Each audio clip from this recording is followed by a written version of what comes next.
Hello guys, welcome to English education students. आज हम पढ़ने वाले हैं क्लास 12th की विस्तास बुक से 8th चैप्टर के शॉर्ट क्वेश्चन आंसर। चैप्टर का नाम है द मेमोरीज ऑफ चाइल्डहुड और इस स्टोरी को हम पढ़ चुके हैं। 2 पार्ट में हमने इसे पढ़ा है। अलग अलग नैरेटर हैं, अलग अलग राइटर हैं दोनों ही स्टोरी के, लेकिन हम यहाँ पर जो क्वेश्चन आंसर पढ़ने वाले हो एक ही पार्ट में कंप्लीट करेंगे।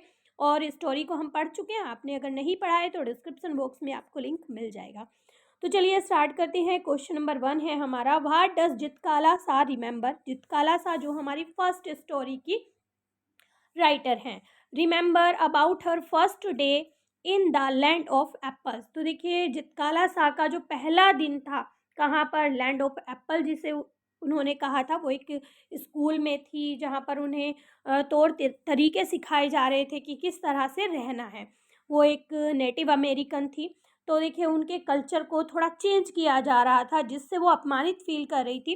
तो यहाँ पर बताया गया है कि वो किस तरह से रिमेंबर करती हैं, याद करती हैं अपने उस पहले दिन को। तो देखिए, it was a bitter cold day. उस दिन काफ़ी ठंड थी, बहुत ज़्यादा ठंड थी। The snow still covered the ground, और जो बर्फ़ थी उसने ज़मीन को ढक रखा था। द ट्रीज़ वर बेयर, जो पेड़ थे वो बिल्कुल खाली थे, ना उस पर पत्तियाँ थी, ना फूल थे, ना ही फ्रूट्स थे। A large bell rang for breakfast, तभी एक लंबी सी घंटी बजती है ब्रेकफास्ट के लिए। Its loud metallic sound crashed through the belfry overhead and penetrated into their sensitive ears। तो देखिए, यहाँ पर वो बताती हैं कि जो मेटलिक साउंड आ रही थी बैल की, वो घंटा घर से होते हुए आ रही थी, और ऐसा लग रहा था जैसे कि वो उनके सेंसिटिव, मतलब काफ़ी तेज साउंड थी, उनके सेंसिटिव जो कान है उनको फाड़ रही थी। नेक्स्ट क्वेश्चन है, how did Zitkala Sa react on the various sound that came when a large bell rang for breakfast. तो देखिए, how did Zitkala Sa react, किस तरह से जितकाला सा रिएक्ट करती हैं जो वो अलग अलग साउंड्स को सुनती हैं। जब वो घंटी बजती है, बहुत सारी साउंड्स उन्हें वहाँ पर सुनाई देती हैं। तो देखिए, किस तरह से उनका रिएक्शन था उन साउंड्स को सुनकर। The annoying clatter of shoes on bare floor disturb the peace. तो देखिए, वो बताती हैं कि जिस तरह से जो खाली फर्श था उस पर जूतों की जो साउंड आ रही थी चलने से, जैसे आवाज़ होती है खटखट की, जूतों की साउंड होती है, तो फर्श बिल्कुल खाली था और कोई चीज़ वहाँ पर नहीं बिछी हुई थी, उसकी वजह से जूतों की साउंड आ रही थी, वो शांति को भंग कर रही थी। There was a constant clash of harsh noises and an undercurrent of many voices murmuring an unknown tongue। तो देखिए, उन्हें वहाँ पर और बहुत सारी कठोर आवाज़ सुनाई दे रही थी, शोर सुनाई दे रहा था, और वहाँ पर धीरे से बुदबुदाने की भी बहुत सारी आवाज़ें आ रही थी जिस लैंग्वेज को वो नहीं जानती थी। अननोन टंग मतलब उस भाषा को वो नहीं जानती थी। All these sounds made a bedlam within which she was securely tied. और वो जो आवाज़ें थी ना सभी, वो उन्हें ऐसी लग रही थी जैसे पागल खाने में आती ना बहुत सारी आवाज़ें उन्हें पागल बना रही थी, और उन्हें ऐसा लग रहा था कि जैसे किसी पागल खाने में उन्हें बहुत ही सिक्योरली बांध के रखा गया हो। Her spirit tore itself in struggling for its lost freedom। तो देखिए, उनकी जो आत्मा थी वो कहीं ऐसा लग रहा था, उनकी जो खोई हुई आत्मा थी वो स्वतंत्र होना चाहती थी, वो स्वतंत्र होने के लिए संघर्ष करते करते थक गई थी। नेक्स्ट क्वेश्चन है, where were the girls taken and how. लड़कियों को कहाँ पर लेकर जाया जा रहा था और कैसे वो जा रही थी। तो देखिए, the girl were marching into the dining room in a line. एक लाइन में लड़कियों को डाइनिंग रूम की तरफ लेकर जाया जा रहा था। In the Indian girls were in stiff shoes and tightly sticking dress. तो देखिए, जो इंडियन गर्ल थी, इंडियन का मतलब यहाँ पर इंडिया से नहीं है, अमेरिकन, नेटिव अमेरिकन की बात हो रही है। तो देखिए, उनके जो जूते थे वो काफ़ी कड़क जूते थे, काफ़ी ठोस थे, और उनकी जो ड्रेस थी वो काफ़ी टाइट थी, बॉडी से बिल्कुल चिपकी हुई थी। द स्मॉल गर्ल वोर स्लीव्ड एप्रन। जो छोटी लड़कियां थी उन्होंने बाजू वाले एप्रन पहन रखे थे, एंड सिंगल हेयर, और उनके बाल छोटे थे। They did not seem to care that they were indecently dress. और देखिए, वो ऐसी लग रही थी जैसे उन्हें कोई परवाह ही नहीं है जिस तरह की उन्होंने भद्दी ड्रेस पहनी हुई थी, मतलब इतनी चिपकी हुई ड्रेस थी वो उन्होंने पहनी हुई थी, तो ऐसा लग रहा था उन्हें देखकर कि उन्हें इस चीज़ की कोई परवाह थी ही नहीं। I felt like sinking in the floor says Zitkala Sa. तो देखिए चैप्टर में जितकाला सा कहती हैं I felt like sinking to the floor, ऐसा लग रहा था जैसे मैं फर्श में धंस रही हूँ, मैं जमीन में धंस रही हूँ, ऐसा वो कहती हैं। When did she feel so and why, ऐसा वो कब फील करती हैं और क्यों फील करती हैं। It was her first day at school, ये उनका पहला दिन था स्कूल का। She was marching into the dining room, वो डाइनिंग रूम की तरफ जा रही थी। With other girls in a line, दूसरी लड़कियों के साथ एक लाइन में। She walked noiselessly in her soft moccasin, तो देखिए जो उन्होंने ड्रेस पहनी हुई थी उसे पहनकर वो बिल्कुल बिना आवाज किए चुपचाप से जा रही थी। But she felt that she was modest immodestly dress, लेकिन उसे उन्हें ऐसा महसूस हो रहा था कि उन्होंने बहुत ही बेकार खराब भद्दी ड्रेस पहनी हुई है। As her blanket had been removed, जैसे ही उनके ऊपर जो कपड़ा उन्होंने ले रखा था वो हट जाता है उनके शोल्डर से, उनके कंधे से। So she felt like sinking to the floor, तब उन्हें ऐसा महसूस होता है कि जैसे वो फर्श के नीचे, मतलब उन्हें शर्म आ रही थी, ऐसा लग रहा था कि वो फर्श के नीचे दब रही हैं। But this eating by formula was not hardest trial first day से जितकाला सा। What does mean by eating by formula, तो देखिए ईटिंग बाय फॉर्मूला यानी कि जिस तरीके से वहाँ पर खाना खाया जा रहा था, उनका वो पहला जो दिन था वो सबसे कठिन परीक्षण नहीं था। वो ये कहती हैं कि वो सबसे कठिन परीक्षण नहीं था, जिस तरह से वहाँ पर खाना खाया जा रहा था, जिस फॉर्मूले से खाया जा रहा था। तो देखिए वो क्या कहती हैं, क्या कहना चाहती हैं, ईटिंग बाय फॉर्मूला का यहाँ मतलब क्या है, किस तरह से खाया जा रहा है और क्या कहना वो चाहती हैं। तो देखिए the ringing of a large bell summon the student to the dining room, तो देखिए जैसे घंटी बजाई गई थी, बहुत एक लंबी सी घंटी बजती है, इसका मतलब है कि सभी स्टूडेंट्स को डाइनिंग रूम में बुलाया गया था। देन ए स्मॉल स्मॉल बेल टैप्ड, फिर उसके बाद एक छोटी सी घंटी बजती है। Each people drew a chair from under the table, तो देखिए हर एक स्टूडेंट क्या करता है, टेबल के नीचे जो चेयर रखी हुई थी उसको बाहर खींचते हैं। Then a second bell was sounded, तभी एक और बेल बजती है। ऑल वर सीटेड, और सभी बैठ जाते हैं, मतलब एक फॉर्मूला सा चल रहा था, एक घंटी बजी तो उधर चल दिए, दूसरी घंटी बजी वहां पर जाकर खड़े हो गए, इस तरह से, तो वो उसे फॉर्मूला कह रही है। A man's voice was heard at one end of the hall, तो देखिए हॉल के एक एंड में एक आदमी की आवाज़ उसे सुनाई देती है। They hang their head over the plate, और इस आवाज़ को सुनकर सभी अपने सिरों को प्लेट के ऊपर झुका लेते हैं। The man ended his muttering, अब जो आदमी था वो जितकाला सा को समझ तो नहीं आ रहा था कि वो क्या बोल रहा था, तो वो जो है अपना बड़बड़ाना, धीरे धीरे बोलना बंद कर देते हैं। Then a third bell tapped, फिर एक और घंटी बजती है, तीसरी घंटी बजती है।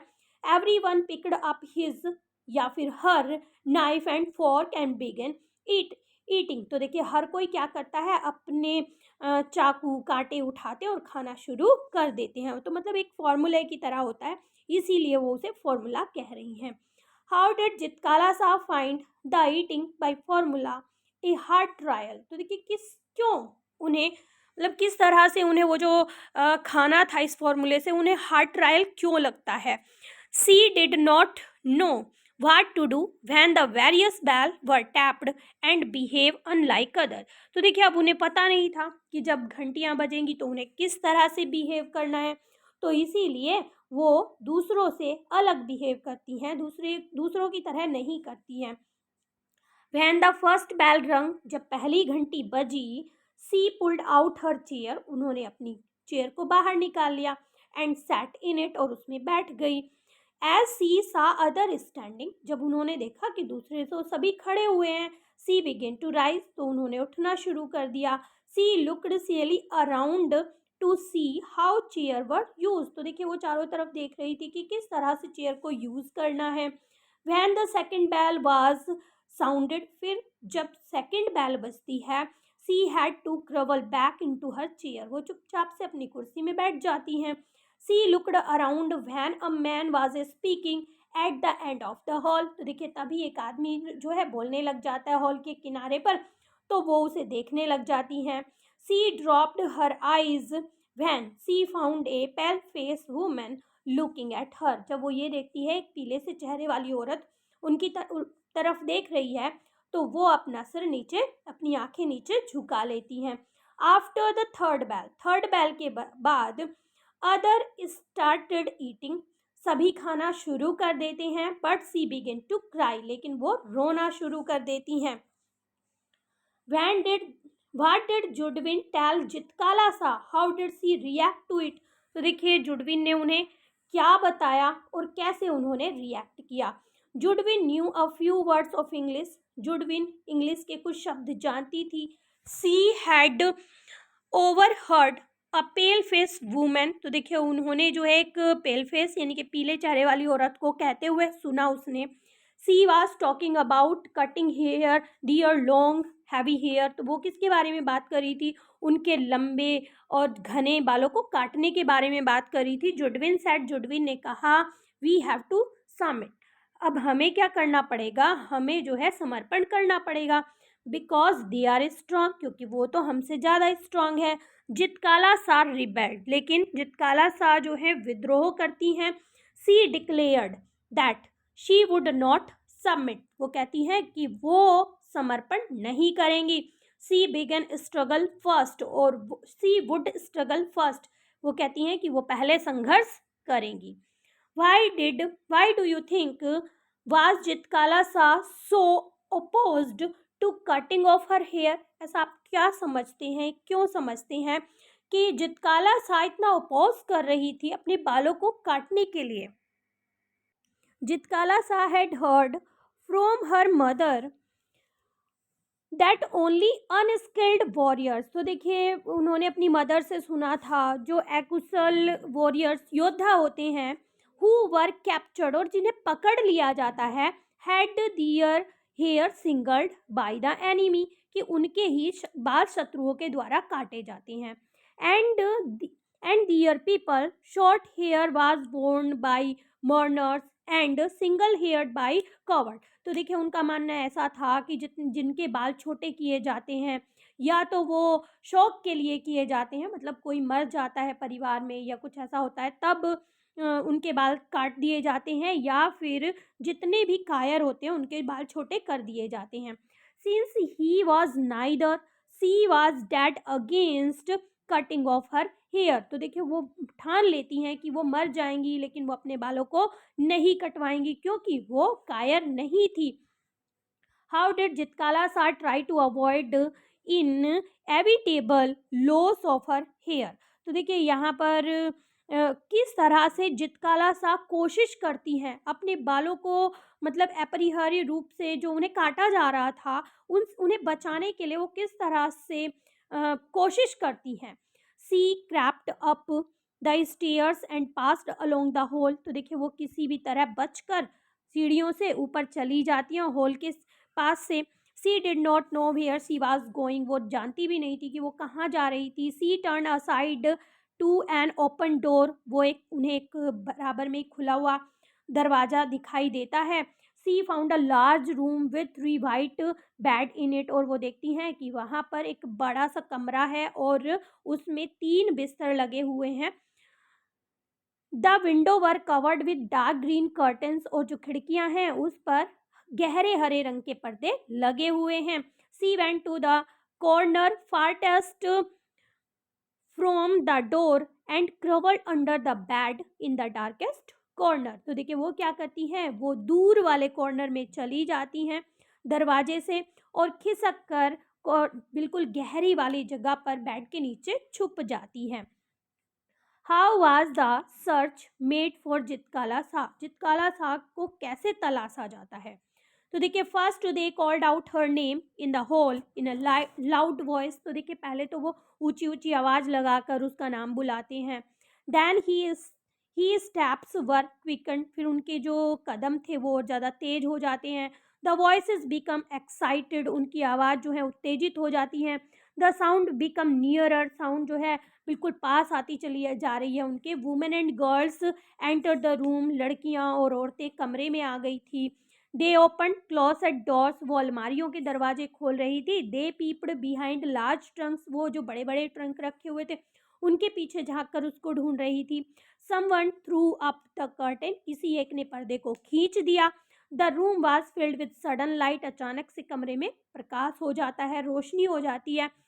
Someone stopped, looked under the bed and found her there, कोई एक उनमें से नीचे बेड के नीचे झांक कर देखता है और उसे ढूंढ लिया जाता है।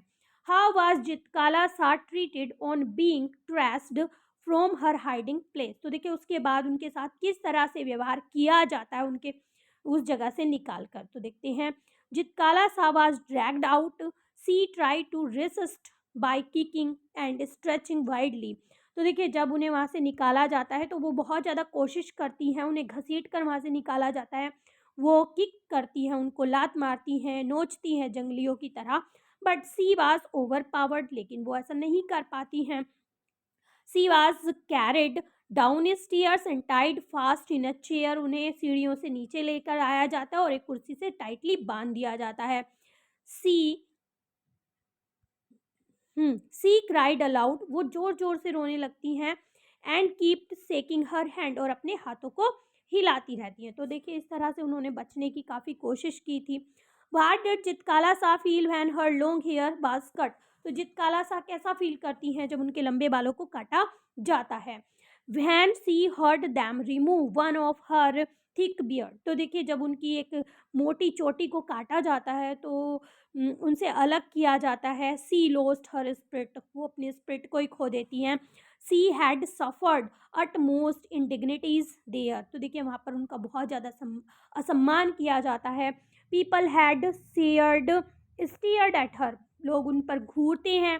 She had been tossed about in the air like a wooden puppet and now her long hair was singed like a cord in her anguish, she moaned for her mother, तो देखिए उन्हें जो है हवा में उछाला जाता है लकड़ी की कठपुतली की तरह, और उनके लंबे बालों को काट दिया जाता है एक कायर की तरह, और वो फिर अपनी मदर को याद करके रोने लगती हैं।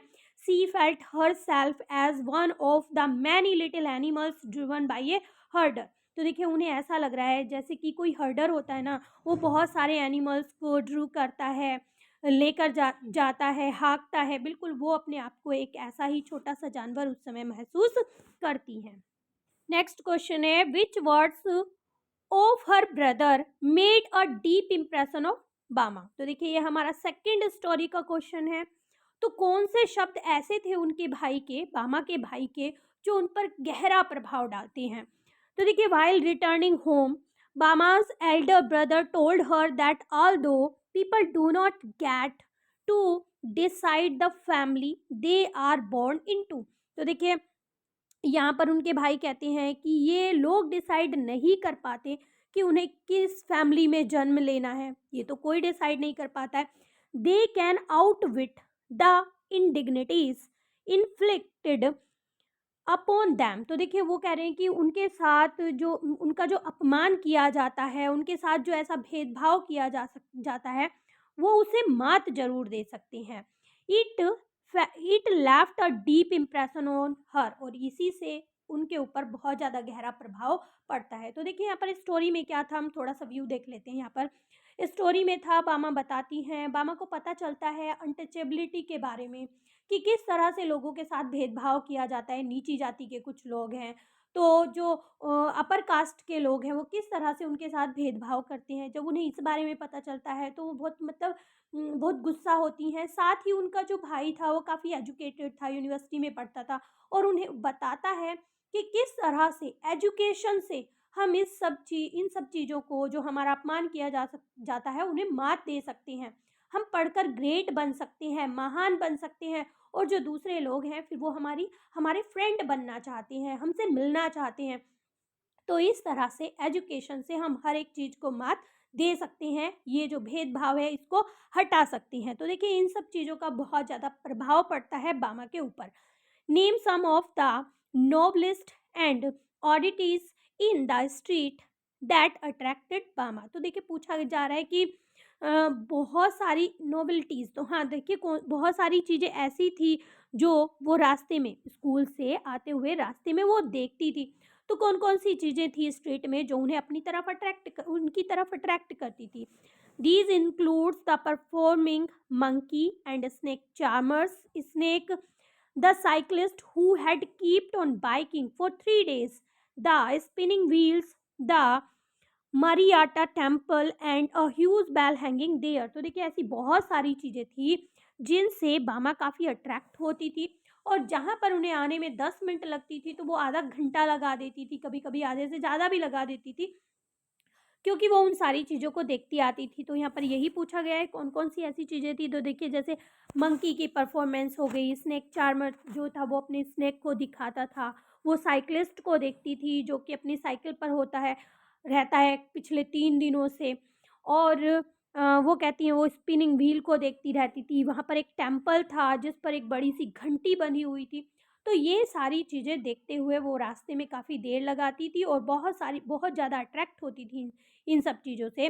सी also notice the Pongal offering being cooked in front of the temple. तो देखिए टेम्पल के सामने ही पोंगल के लिए जो ऑफरिंग थी, यानी कि जो मंदिर में चढ़ाई जाने वाली फीस्ट थी, उसको भी वो देखने में काफ़ी बिजी हो जाया करती थी। नेक्स्ट क्वेश्चन है, what were the articles in fish stalls and shops that fascinating बामा। तो देखिए कौन कौन सी चीज़ें थी फिश स्टॉल में और दुकानों पे जिनसे बामा फैसिनेट हो जाती थी। तो देखिए ऐसा ही कुछ हमने अभी पढ़ा है। हाँ, ही सा सी सा द ड्राइड, यहाँ पर ड्राइड ही है, dried fish stall by the statue of Gandhi ji. तो देखिए वहाँ पर गांधी जी का एक स्टैचू था, वहीं पर एक फिश की स्टॉल थी, वहाँ पर सूखी हुई मछलियाँ थी। द स्वीट स्टॉल, मिठाइयों की दुकानें थी। The stall selling fried snacks, तो देखिए कुछ तले हुए स्नैक्स वहाँ पर बेचे जा रहे थे। They were many other shops next to each other, एक दूसरे के अगल बगल काफ़ी सारी दुकानें थी वहाँ पर। देन देयर वाज अ नारी कुरुवन हंटर जिप्सी, वहाँ पर एक हंटर जिप्सी भी थी। He had his wild lemur in cage, तो देखिए केज के अंदर वो वाइल्ड लीमूर को रखते थे, उससे काफ़ी ज़्यादा फैसिनेटेड होती थी वो।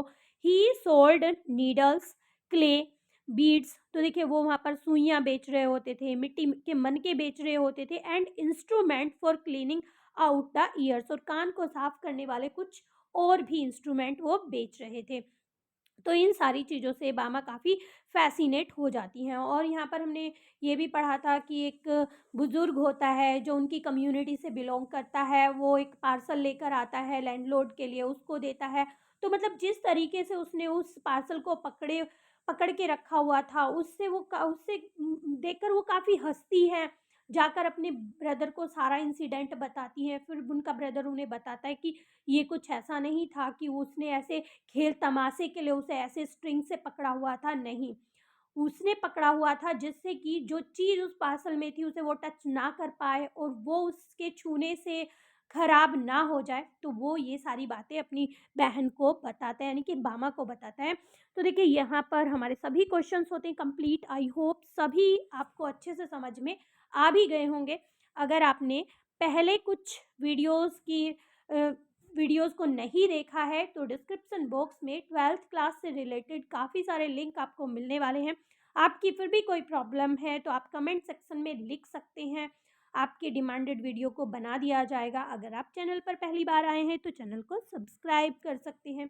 मिलते हैं अपने नेक्स्ट टॉपिक में, तब तक के लिए bye bye and take care.